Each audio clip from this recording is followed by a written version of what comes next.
Alright, so this is the simplest way to convert a PowerWheels to 18 volt. This is the one that I'm using here. And let me show you here quickly. Very simple. I have a knockoff 18 volt. I found a guy who 3D prints these battery converters here.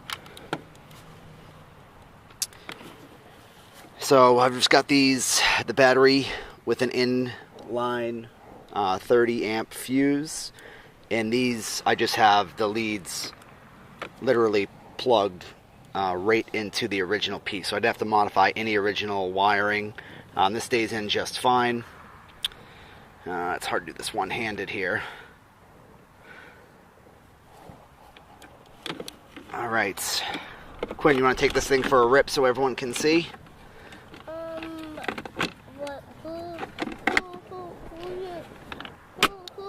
Who are you looking at?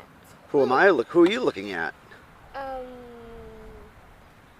Alright, let's see this thing go. Okay, and not forget Scat. Alright, yep. She just had a puppy lesson today.